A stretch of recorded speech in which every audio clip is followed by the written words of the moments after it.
বোন আমার, 12 বছর 15 বছর বয়সে তুমি কেন বিবাহের পূর্বে আরেকজনকে তোমার শরীর ধরতে দাও? আর যুবক ভাই আমার, কি বলিস কি তুই? এই পৃথিবী আর পৃথিবীতে যা আছে এর চেয়ে মূল্যবান হচ্ছে এই মেয়েটা।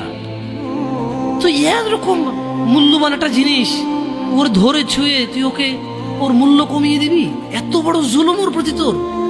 তুই আল্লাহকে ভয় করিস না তাই বলে এতটা কি বলিস তুই? তুই কি কারো গাড়ির গ্লাস ভাঙছিস জীবনে? না। কেন? ওর লস হবে।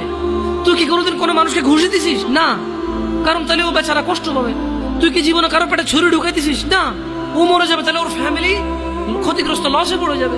তুই কি কারো টাকা মারছিস কোনোদিন? না। তাহলে ওর ফ্যামিলি টাকার কারণে কষ্ট পাবে।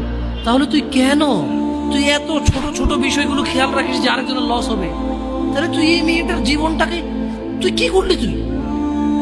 তুই পুরো পৃথিবী আর পৃথিবীতে যা আছে সবকিছু বিক্রি করলে যে সম্পদ হবে সবকিছু